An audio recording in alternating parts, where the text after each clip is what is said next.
Hey, it's Maddie again. And I know that there's always this idea, this thought of, should I actually do something? Should I actually like go ahead and get, say, a small business or something up and running? Should I actually try to put myself out there? And I understand. I understand.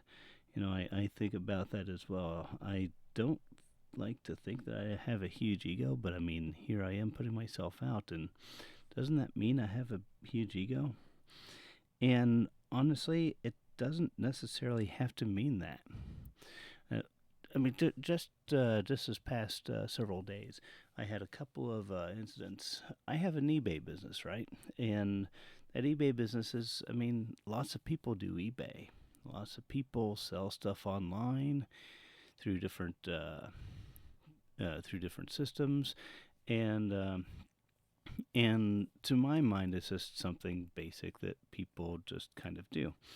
But I'm looking at it through a very specific lens, which is my perspective, my experience. And there's a lot of people out there who don't do that. And the last week, for example, there were two people. One of them is uh, one of them works for an organization that got a big donation several years ago, apparently, of like a lot of Beanie Babies, and these are like the ultra rare, high end things that still hold value, and they've just been holding on to them because they don't know what to do with them. They don't have anybody in their organization that really does that, and they don't have time to sit there and research and put the stuff up there. So they have these assets, but they can't do anything with them, even though they would love to do it. And they, I mean, they know people are who do eBay, but none of them are interested in Beanie Babies, or they have their own niches. They have their 10,000 items in their uh, in their stores, and they it's a lot of time to understand a new market.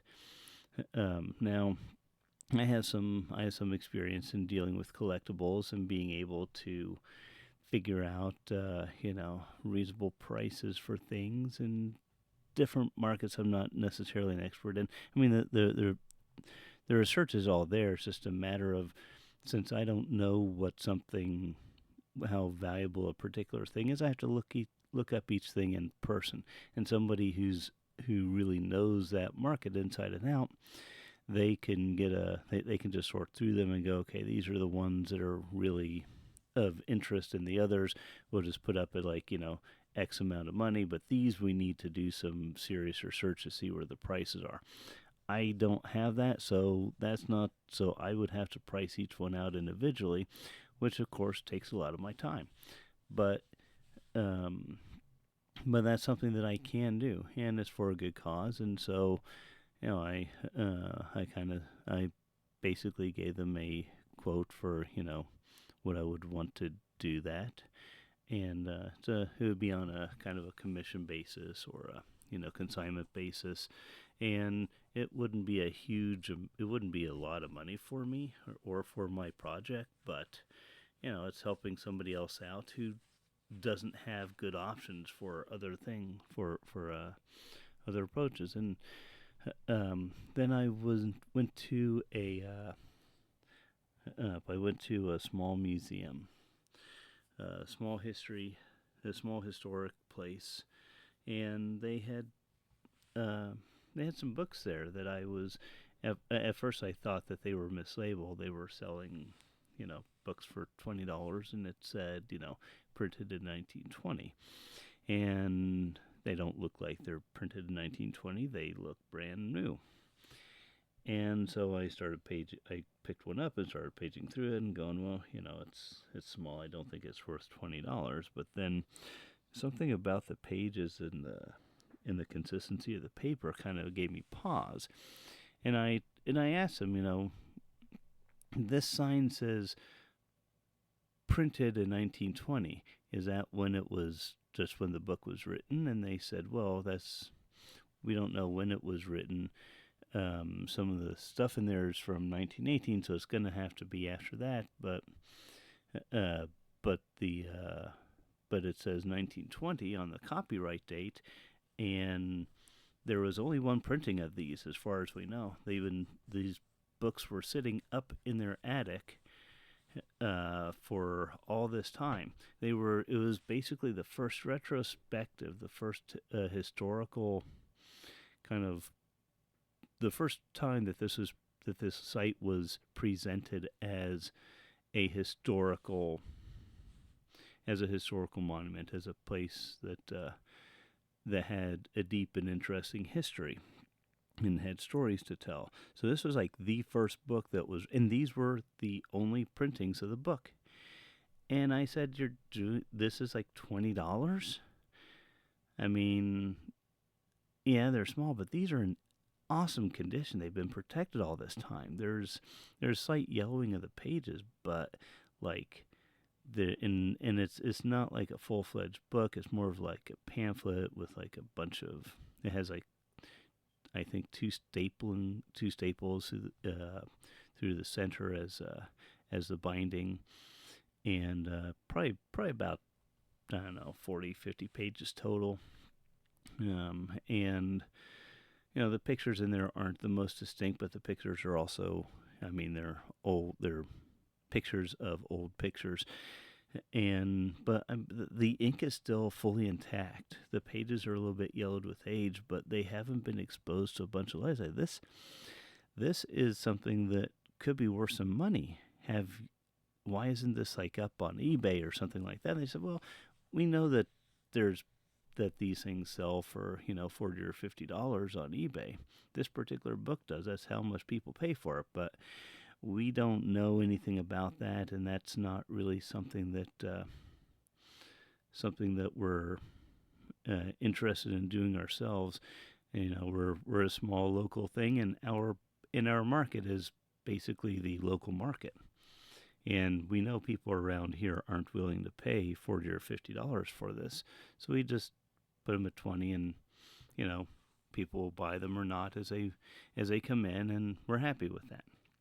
So, and I knew that they weren't specifically interested in paying me to. They don't even want them really necessarily for sale online, because they would rather sell to the people who come in, and I understand that. But that points to something that, even though I do something that a lot of people do. Thing is that most of the people that I know don't do this, and they don't know other people who do this on a professional level, or if they do, they're not interested in handling that kind of business, the kinds of things that they specifically have. And I guess to my mind, that's one of the cool things about having a business. That's one of the cool things about putting myself out there, is because even though it seems kind of silly that I might consider this to be a big service to someone, just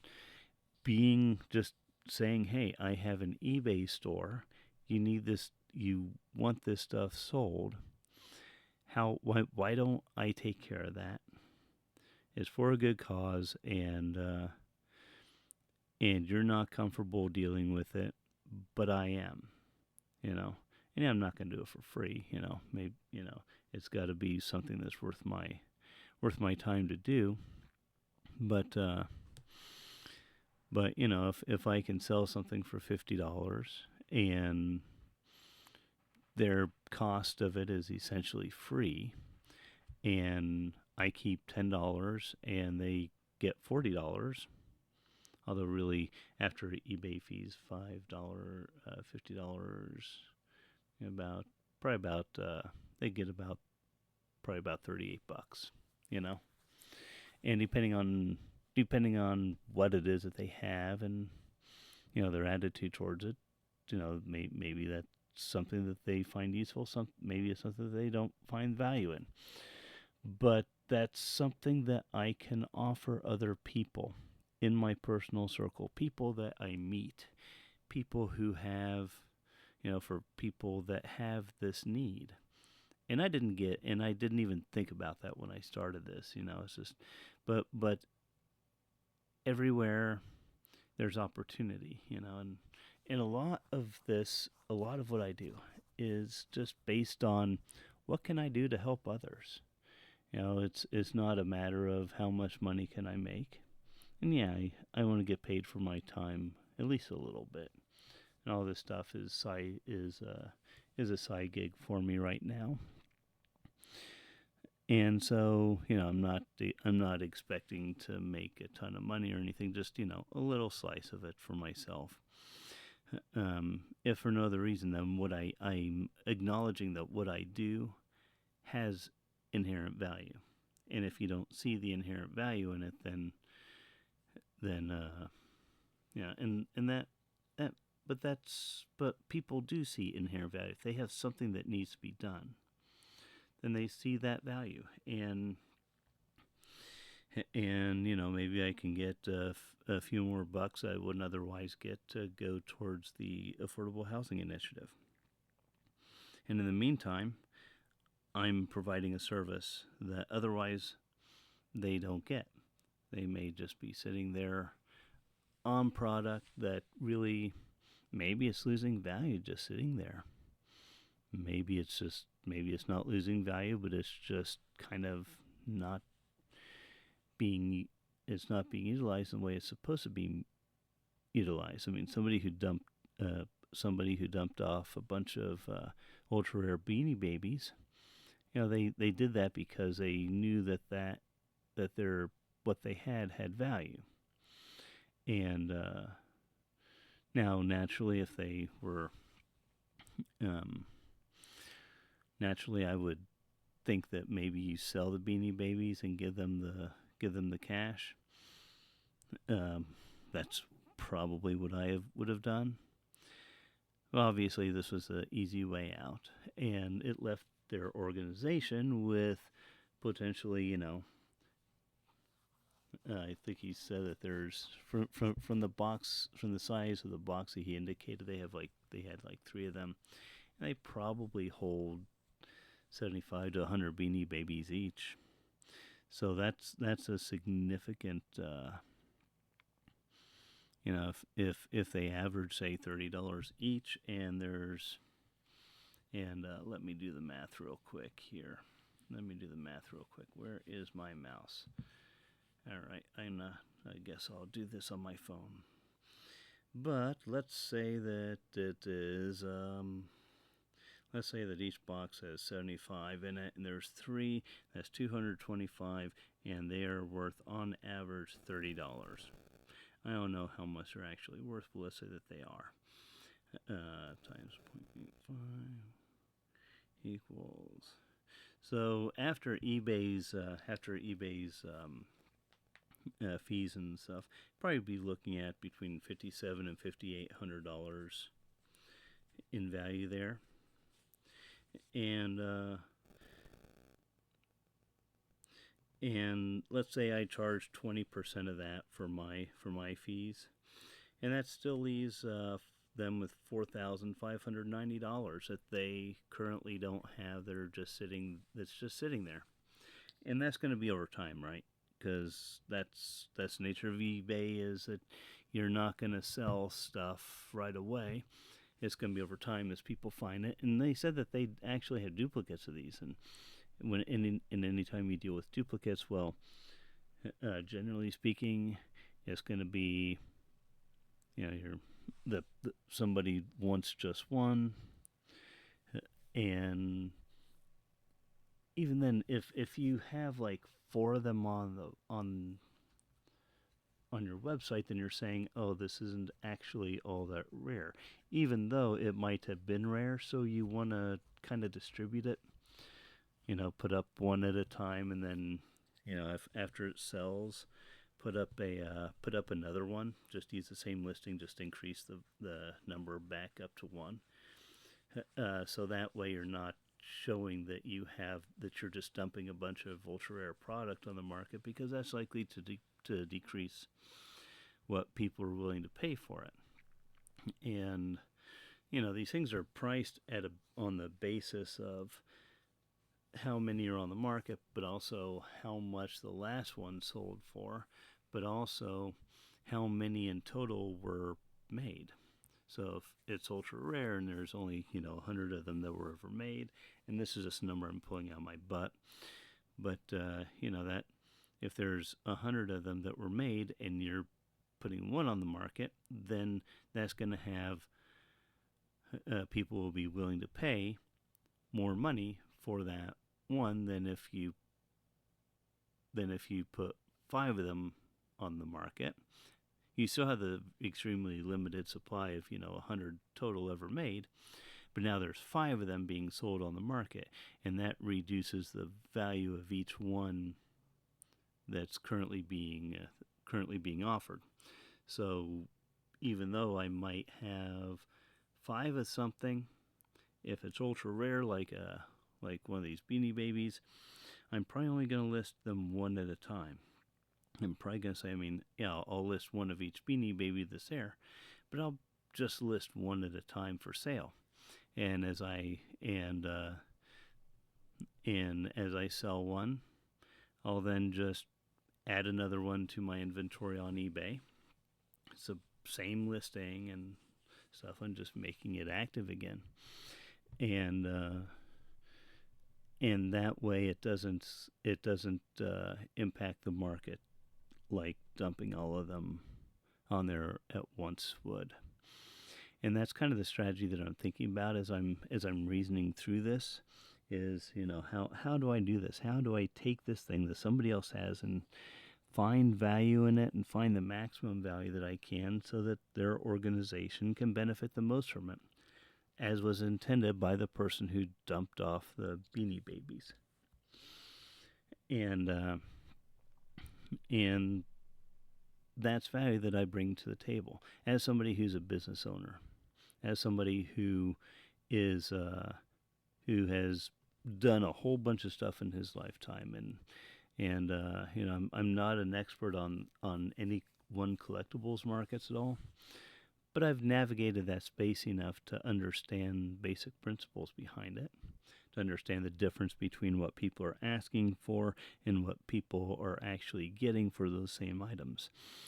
And just having that knowledge means that I can translate that kind of translate something like Beanie Babies into cash for them. I can take those assets and make them liquid, and that's a huge deal. It's maybe not in the grand scheme of things, but for that one organization, I can provide this service for them because I mentioned, I have an eBay store, and this is what I'm working on. This is what I'm working toward. And they go, and we have this thing that we need help with that you might be able to help us with. That's networking. Okay, that is the essence of networking, and that's another important aspect of running a business is networking and finding those opportunities, because if you don't talk with other people, you don't necessarily ever know that you can help solve their problems, or maybe somebody else can help you solve your problem. It works both ways, and just like and one of the important things is reciprocity. You do something for them, they do something for you. If you charge them, then you understand that when you need help from them, they're going to charge you. And that's how it should be, because you're in business, right? You're trying to do something professionally. You're trying to do something in a way that makes money. But you also want to serve others, right? You don't want to be that person who just wants everything and drives the hardest bargain that they can. And I mean, there's plenty of people out there who do that. And I'd hope that if you're listening to this, you're not the kind of person who wants to do business that way, because ultimately, in my view, the reason why you go down this road, and yes, because you want to make some extra money, but it's also because you want to benefit society in some way in the in your running of the business. In my view, in my uh, in my example, the money from it is going to go to housing, to affordable housing. And I think that's going to be something that's going to be a huge crisis, because eventually I think that they're going to start cutting back tremendously on Section 8 housing, and I'm expecting it at some point because of everything else that's been happening. And I want to help the people that I can. I can't help everyone. Maybe I can only help, you know, a family here and there. But if that's all I can do, then that's a family that I've helped. You know, and that's enough for me. I can't save everyone. I can't help everyone, but I can help those I can help, and those that I do help will be in a position where they can help other people because I've helped stabilize them.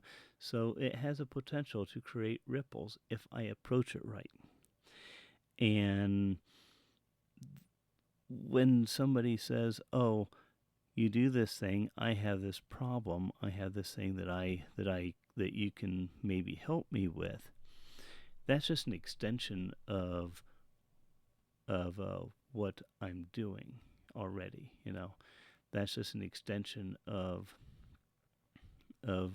me being able to serve the community. I'm able to serve the community in these specific ways because I made the decision to, because I said that, this is what's driving me, and it's important enough for me to jump into all this, to learn these skills, to figure out how to do all this stuff, and uh, and how to model uh, what I consider to be, good ethical standards towards business. And um, this the whole thing is important to me. I've always been a very strong proponent of the servant leader mindset. That if you have, if you want to do something like this, then you model the proper behavior that you want from others. That you do everything that you can in order to, in order to help others, in order to be good, however you can. And by stepping out and going down this road, I pick up skills and opportunities to help others that I wouldn't otherwise have had. And that to me, that's an important part of all of this. The process is just as important as the destination, if not more so. Because if you don't do it the right way, yeah, you may be able to make money, you may be able to even raise money for a good cause, um, but you pay the price, I think, in terms of, what kind of legacy do you want to what kind of legacy would you like to leave? And for me, I mean, it's not about, oh, look at how great he was. It's about leaving the world a better place because I was here. That's, at the end of the day, I don't want my presence in this world to be a net negative. I know that no matter what I do, there's going to be negative consequences to what I do to something else. For every door I go through, another one is not gone through. For each person that I choose to help in a particular way, there may be 100 people that I choose not to help in other ways, uh, so that I can help that other person. And I'm an American. I consume things. Well, we consume a lot, and we spend a lot of the world's energy, and we have all this other stuff all this stuff that comes with. And I I have to live in the world, right? I have to be able to say that, I accept that me just being here as an American has certain consequences for other people.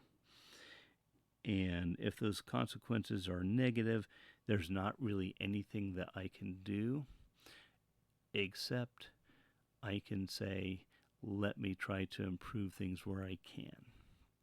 Let me try to make the best decisions I know how to, that feel right to me, that I can live with, and try on the balance to be a net positive. And I'm not perfect. I screw up. I make mistakes. I disappoint people the same as everyone else does. And that's just life, right?